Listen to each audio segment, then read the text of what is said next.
जय जगन्नाथ दर्शकों को नमस्कार। जगन्नाथ देवं रथयात्रा अवसर में समस्त डीजे प्रेमी को शुभेच्छा एवं अभिनंदन। यही गीतर साक्षात फ्रिक्वेंसी शुणिबु। जय जय जगन्नाथ जगत ठाकुर शतदल पद्म पादे प्रणाम मोर। जय जय जगन्नाथ जगत ठाकुर शतदल पद्म पादे प्रणाम मोर। बंधुगण एथर आमे यही गीतर संगीत फ्रिक्वेंसी एवं उच्च फ्रिक्वेंसी एकाठी शुणिबा।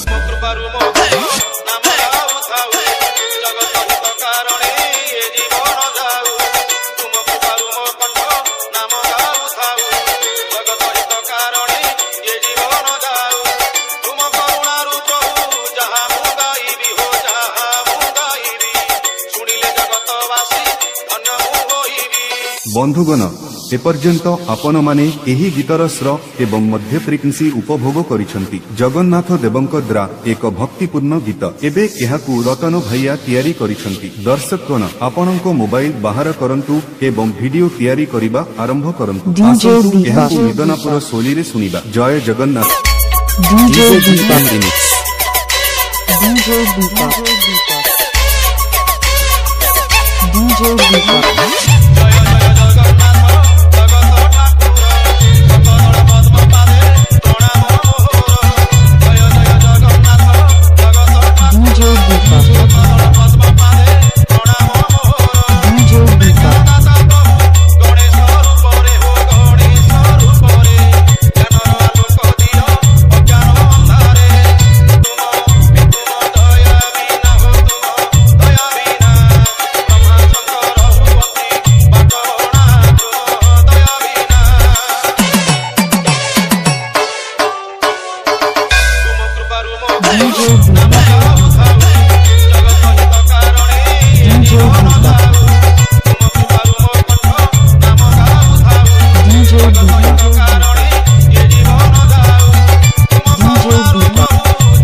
RJ रतन रीमिक्स सेपुर से DJ DM remix.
DJ DM remix.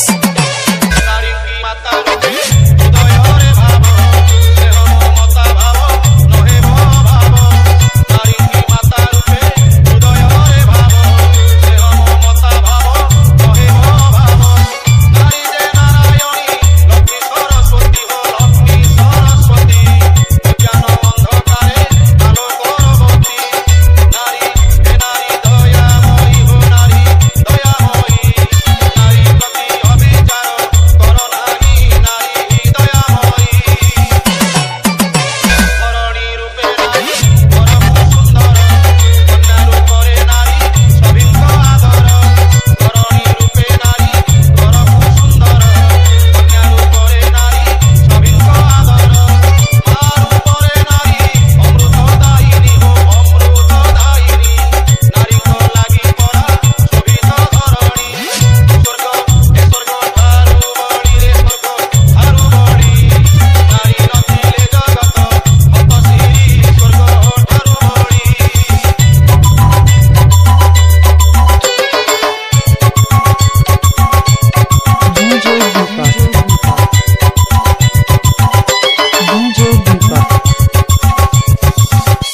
DJ DM Remix. DJ Deepak.